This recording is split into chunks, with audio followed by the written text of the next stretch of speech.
Welcome to this explainer. If you really look in the mirror, you kind of have to rethink everything you see. We all walk around thinking we're these single, unified individuals, right? Built entirely from our own unique human blueprints. But the reality is actually a whole lot more mysterious than that. We are, quite literally, walking biological partnerships. So let's just jump right in and explore one of the most wild, profound biological discoveries of our time, the true origin of the powerhouses inside our very own cells. Because, see, there is a trace of an ancient life form within the cells that make up our bodies. And this trace, it isn't some hardened fossil preserved in a rock somewhere. It's not just a fragment of a dead gene buried deep in your DNA. No, it is a living, breathing structure. Right at this exact second, while you're sitting there watching this, it is operating inside you. It's using the oxygen you breathe, it's extracting the energy from the food you eat, and it is literally regulating the survival and death of your cells. So, what exactly is this structure? Well, it's the mitochondrion. Now, if you look at a cell under a microscope, mitochondria usually just look like these tiny, scattered, elongated little blobs floating around the cytoplasm. At first glance, they just seem like any other organelle, like tiny gears in your cellular machine built right alongside everything else. But modern biology tells us a completely different story. Their origin is fundamentally different from literally every other cellular structure you have. Because, well, they actually weren't created as components of your cells. To really wrap our heads around this mystery, let's look at Section 1. Two types of cells setting the biological stage. See, there's this massive divide in the history of life on Earth. On one side, we have eukaryotes. This is our group. Human cells belong here, along with animals, plants, fungi, and protists. We're complex. We've got a nucleus that acts like a vault for our DNA, and we're packed with membrane-bound organelles, including those mitochondria. But then, contrast that with the other side, the prokaryotes. These are your bacteria and archaea. They've got a much simpler internal setup and totally lack that membrane-bound nucleus. But here is the absolutely crucial piece of context. Prokaryotes emerged far, far earlier in Earth's history.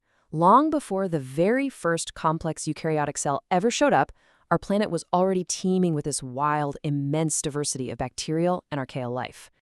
So looking back at that primordial Earth, we have to pause and ask, how did the complex eukaryotic cell arise from a world inhabited only by comparatively simple prokaryotes? Seriously, how do you get from a simple microscopic bacterial world to the incredibly complex cells that make up you and me? Well, the answer takes us right to the scene of a very ancient, microscopic encounter. Which brings us to Section 2, the ancient merger, an extraordinary partnership. All right, let's talk about the endosymbiotic theory. Endosymbiosis basically refers to a long-term biological relationship where one organism physically lives inside another one. Billions of years ago, a free-living bacterial ancestor somehow found its way inside another primitive host cell. Now, normally in the microscopic world, this story ends with one cell just digesting the other. Game over, right?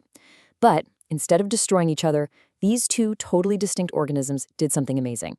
They formed this extraordinary, intimate partnership. And over an epic timeline, this relationship blossomed. If we go back billions of years, these were two totally independent organisms, living completely separate evolutionary lives. Then came the encounter. That moment, the bacterium actually entered the host. Over immense, almost incomprehensible spans of time, they didn't just tolerate each other. They started treating resources in a way that gave both of them a massive advantage. The host probably offered a safe haven and raw nutrients, and in return, the bacterium acted like a powerhouse, processing energy super efficiently.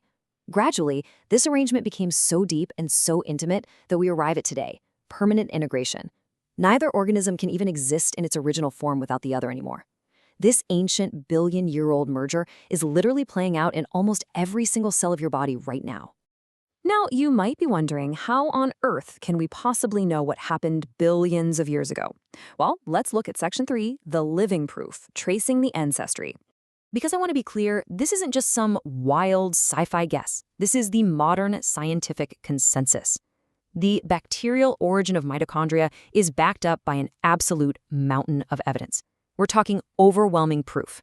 We see it in comparative genomics, literally reading the distinct DNA that still lives inside mitochondria today. We see it in biochemistry, in the exact way they process energy. We see it across cell biology and evolutionary biology. All of these completely different fields of study point to the exact same conclusion. The bacterial origin of mitochondria, it's simply not up for debate anymore. In fact, science has gotten incredibly specific about this. We haven't just proven that they used to be bacteria, we've basically tracked down their ancient family tree. It turns out all modern mitochondria are thought to descend from a single ancestral organelle, and its lineage traces back to a very specific type of bacterium, one that's closely related to a group called the alpha proteobacteria. Just think about that for a second. We have successfully traced a working part of your own cellular machinery back to a specific bacterial relative that was swimming around billions of years ago. It's mind-blowing. Of course, science is always an ongoing journey, right? There are definitely still mysteries scientists are actively trying to solve.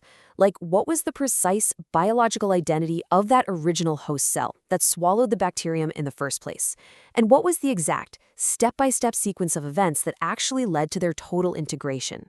But even while researchers are working hard to piece together the exact who and how of that ancient encounter, the core truth of the merger itself, that is absolute.